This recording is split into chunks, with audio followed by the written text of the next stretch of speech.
Hello guys, welcome to towards success channel. इस video में हम करने जा रहे हैं क्लास 10th का चैप्टर नंबर 1, जिसका नाम है सत्ता की साझेदारी। इस वीडियो को हमने 2022 और 2023 के सिलेबस के अकॉर्डिंग बनाई है और इस वीडियो में हम पूरे चैप्टर की एक्सप्लेनेशन सिर्फ एक ही वीडियो में समझेंगे।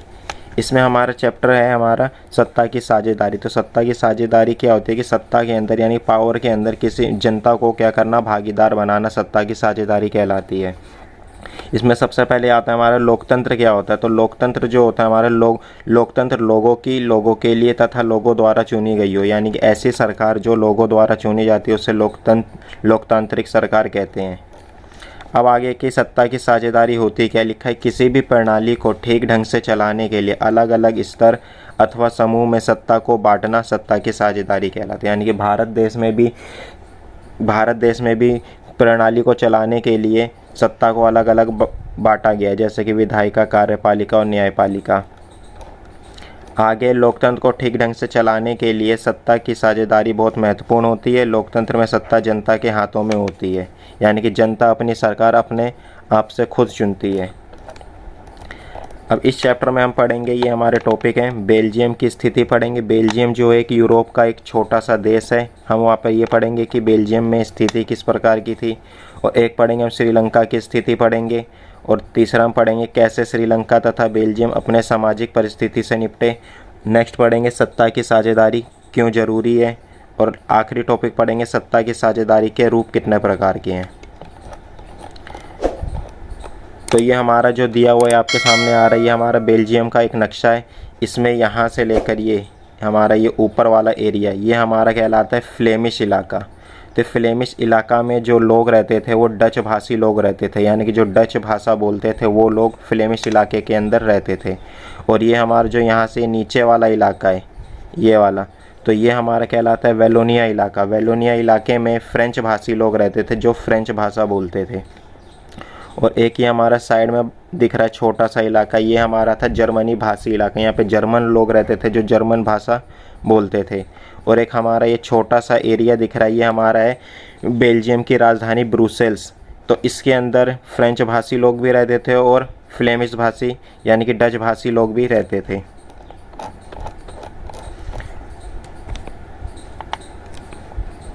अब आगे हम चलते हैं, लिखा है यूरोप एक छोटा सा देश है। और जो बेल्जियम है, बेल्जियम हरियाणा के क्षेत्रफल के बराबर है।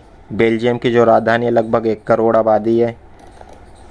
आगे अब इसकी बेल्जियम की जातीय बनावट कैसी है पूरे देश के अंदर। तो बेल्जियम के अंदर पूरे देश के अंदर लगभग 59% जो आबादी है वो डच भाषी है जो फ्लेमिश इलाके में रहते हैं। यानी बेल्जियम के अंदर 59% लोग डच भाषी लोग रहते हैं। और अगला हमारे यहाँ पे 40% आबादी फ्रेंच भाषी आबादी है। यहाँ पर जो फ्रेंच भाषा बोलते हैं वो वेलोनिया इलाके के अंदर रहते हैं। तो और 1% भाषा ऐसी है, यानी कि 1% लोग ऐसे हैं जो जर्मनी भाषी बोलते हैं। तो ये थी हमारी पूरे देश के स्तर पर, यानी कि पूरे बेल्जियम के उस अंदर किस तरीके से जातीय बनावट थी। अब ऐसी राजधानी के अंदर भी थे। राजधानी के अंदर जो 80% जो लोग रहते थे वो फ्रेंच भाषी लोग रहते थे, यानी कि पूरे देश के अंदर जो बहुमत थे वो डच भाषी थे, मगर राजधानी के अंदर केवल 80% फ्रेंच भाषी थे, यानी राजधानी के अंदर बहुमत में फ्रेंच भाषी लोग थे। और 20% आबादी डच भाषी आबादी थी।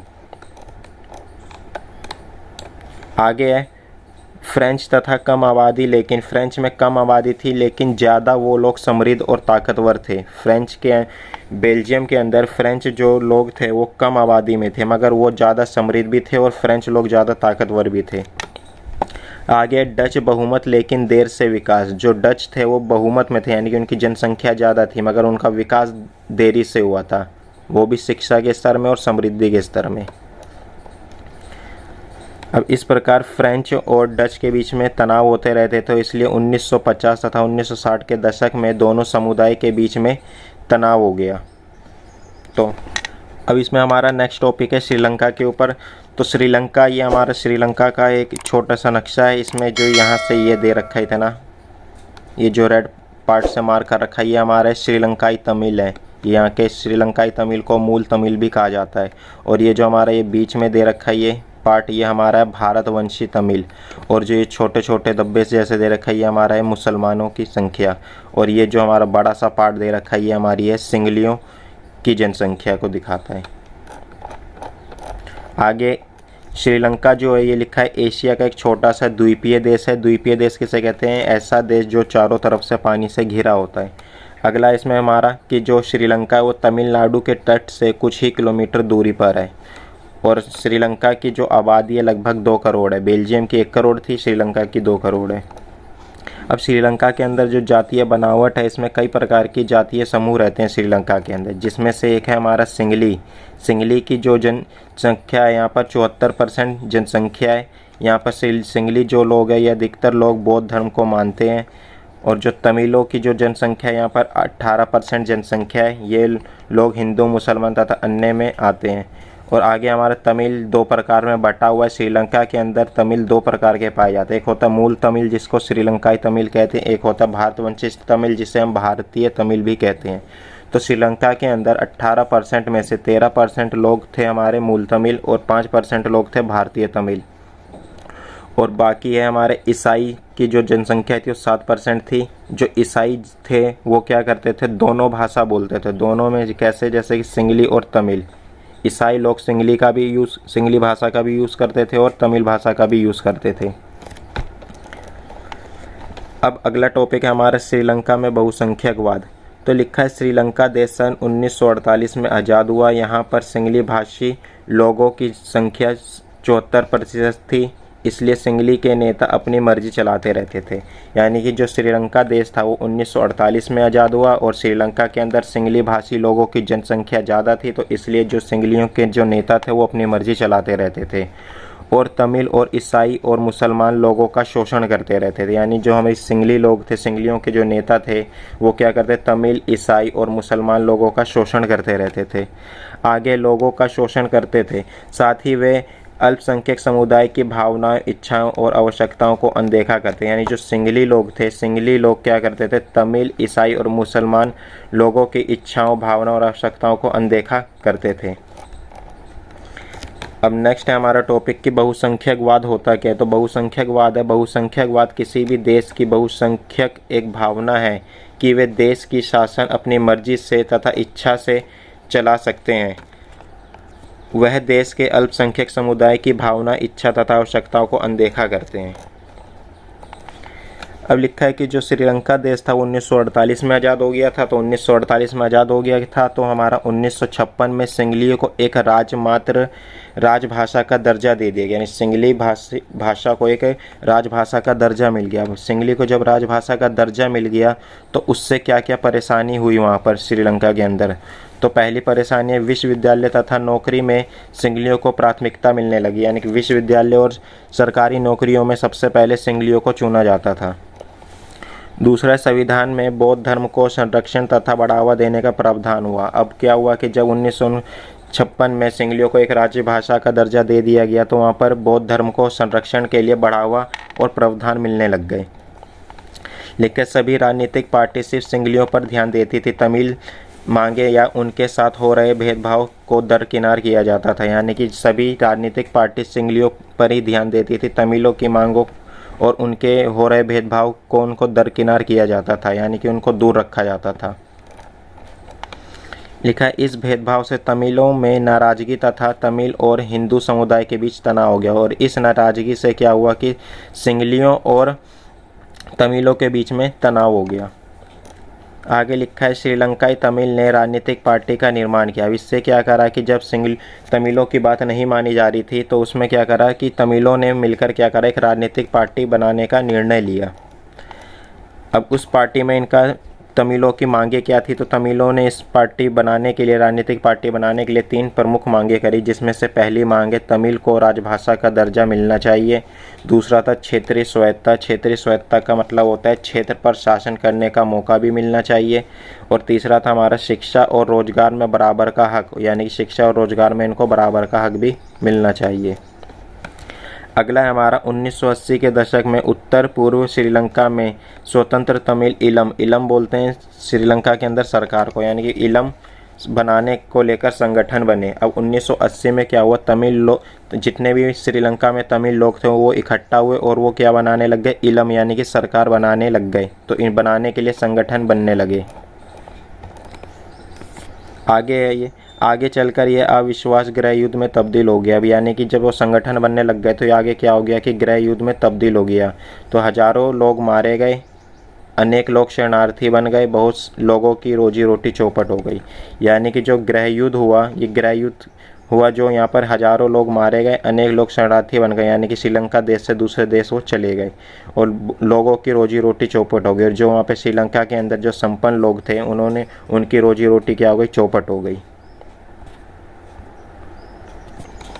नेक्स्ट टॉपिक है हमारा बेल्जियम की समझदारी। बेल्जियम ने क्या करा था कि वहाँ पर जो तनाव हो गया था फ्रेंच और डच भाषा के लोगों के बीच में, तो उन्होंने अपनी समझदारी से उन सब चीज़ों से निपटा। तो इन्होंने किस तरीके से उनसे निपटा, तो बेल्जियम की सरकार ने क्या करा कि सरकार का 4 प्रकार की सरकार का निर्माण कर दिया। यानी कि बेल्जियम के अंदर 4 प्रकार की सरकार बना दी गई, जिसमें से पहली सरकार थी केंद्र सरकार। तो केंद्र सरकार जो बेल्जियम के अंदर केंद्र सरकार बनी है, देश स्तर पर कार्य करती थी। तो देश की विदेश नीति बनाना, जैसे कि केंद्र सरकार का वहाँ पर काम होता था कि देश के लिए विदेश नीति बनाना कि बाहर से कितना सामान मंगवाना है, कितना भेजना है। और नेक्स्ट है जो इसमें कि देश का गृह मंत्रालय को संभालने या निगरानी रखना, यानी कि देश का गृह मंत्रालय संभालना या उस पर निगरानी रखना, कंट्रोल करना, ये सब काम हमारा केंद्र सरकार का था बेल्जियम के अंदर। आगे था क्षेत्रीय सरकार। तो क्षेत्रीय सरकार था जो, ये क्षेत्रीय सरकार जो हमारा था ये प्रांत स्तर पर सरकार थी।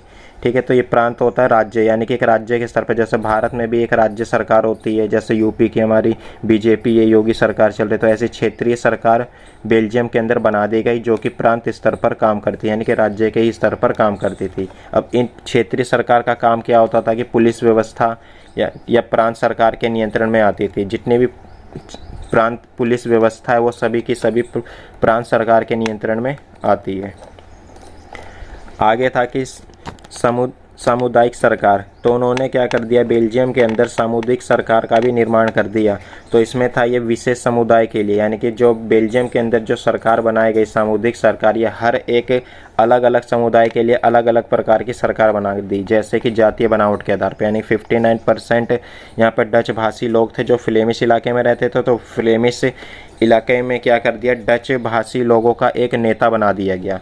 और ऐसे 40% फ्रेंच भाषी लोग थे, तो 40% में से क्या कर दिया कि इनमें से एक फ्रेंच के एक नेता को नेता बना दिया। ऐसे जर्मनी भाषी लोगों में क्या कर दिया, जर्मनी का एक नेता बना दिया। अगला है हमारा चौथी प्रकार की सरकार ब्रुसेल्स सरकार। तो ब्रुसेल्स सरकार क्या करती थी, ब्रुसेल्स के लिए ही काम करती थी। तो ब्रुसेल्स के अंदर लगभग 80% जो फ्रेंच भाषी लोग पाए जाते थे, तो ब्रुसेल्स के अंदर क्या कर दिया, इन 80% फ्रेंच भाषी लोगों के बीच में एक फ्रेंच का नेता बना दिया और 20% डच भाषी लोगों के में भी एक डच का नेता बना दिया। अब अगला टॉपिक है हमारा बेल्जियम की राजनीतिक व्यवस्था कैसी थी। जब क्या करा कि बेल्जियम ने इसने 4 प्रकार की सरकार बना दी, तो उसके बाद वहाँ की राजनीतिक व्यवस्था किस प्रकार से हो गई। तो पहला पॉइंट है इसमें कि केंद्र सरकार में डच तथा फ्रेंच मंत्रियों को समान संख्या होने लगी, यानी कि अब केंद्र सरकार में डच की और फ्रेंच की मंत्रियों की समान संख्या थी। आगे लिखा है कुछ विशेष कानून बनाने के लिए दोनों समुदाय से लेना बहुमत होता था, यानी कि अब जो भी कानून वगैरह बनाए जाते थे फ्रेंच के अंदर, अब उसमें क्या होता था कि दोनों समुदाय से बहुमत यानी कि मंजूरी लेना जरूरी होता था। अगला, केंद्र सरकार की अनेक शक्तियां क्षेत्रीय सरकार को दे दी गई जो केंद्र सरकार से अपना कार्य अलग करती थी। यानी कि अब क्या हो गया, जब वहाँ पे सरकार बनने से ये हो गया कि जो केंद्र सरकार है उसने क्या कर दिया, अपनी कुछ शक्तियां राज्य सरकार को दे दी गई, यानी कि क्षेत्रीय सरकार को दे दी गई, जो केंद्र सरकार की शक्ति और राज्य सरकार की शक्ति को अलग करती थी। अब यानी कि केंद्र सरकार का कार्य अलग है और राज्य सरकार का कार्य अलग है। अगला, ब्रुसेल्स के लिए अलग सरकार जिसमें दोनों समुदाय का समान प्रतिनिधित्व होता था। ब्रुसेल इन्होंने क्या करा था, बेल्जियम के लिए पूरे देश के लिए सरकार अलग बनाई थी और ब्रुसेल्स के लिए अलग बनाई थी। तो ब्रुसेल्स के लिए एक अलग प्रकार की सरकार बना दी गई जो दोनों का समान प्रतिनिधित्व करती थी, यानी कि दोनों भाषी लोगों का समान प्रतिनिधित्व करती थी। आगे डच, फ्रेंच तथा जर्मनी बोलने वाले लोगों के लिए एक अलग सरकार बनाई गई। जिनके पास संस्कृति, शिक्षा एवं भाषा जैसे मुद्दे पर फैसला लेने का अधिकार था। यानी कि डच के लिए, फ्रेंच के लिए और जर्मनी के लिए अलग विशेष प्रकार की सरकार बनाई गई, जो कि संस्कृति, शिक्षा और भाषा जैसे चीज़ों पर वो अपना फैसला लेती थी।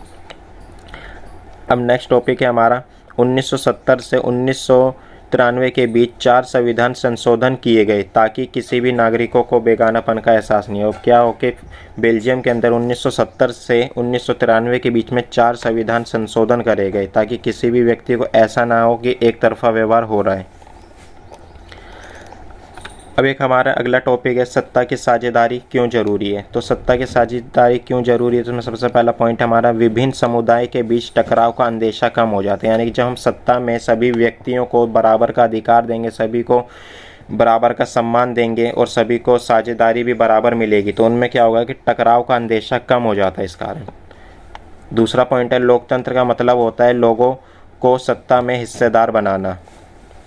तो ये 2 हमारे पॉइंट थे सत्ता की साझेदारी क्यों जरूरी है।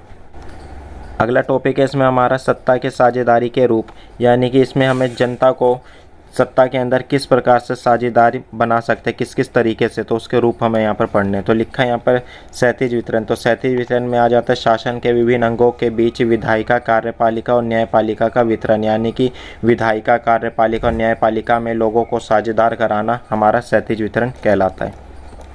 अगला है ऊर्ध्वाधर वितरण। तो ऊर्ध्वाधर वितरण में लिखा है कि सरकार का विभिन्न स्तर के बीच सत्ता का वितरण, जैसे कि केंद्र सरकार, राज्य सरकार और स्थानीय सरकार। यानी कि लोगों को केंद्र सरकार, राज्य सरकार और स्थानीय सरकार में साझेदार बनाना हमारा ऊर्ध्वाधर वितरण कहलाता है। और स्थानीय सरकार का जो काम होता है वो आंगनवाड़ी खोलना, नाली वगैरह की व्यवस्था कराना, ये सब हमारा स्थानीय सरकार का काम होता है।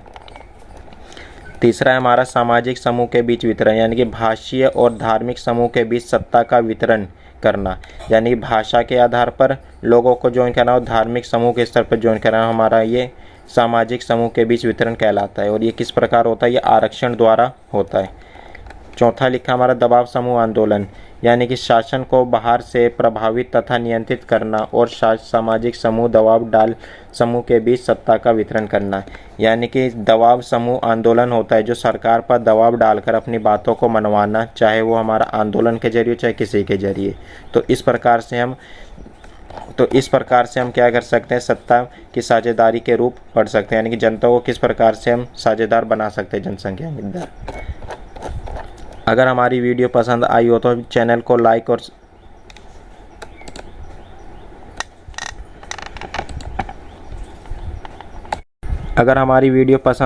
वीडियो को लाइक और चैनल को सब्सक्राइब करना ना भूलें, ताकि आप सभी को हमारी सभी लेटेस्ट अपडेट मिलती रहे।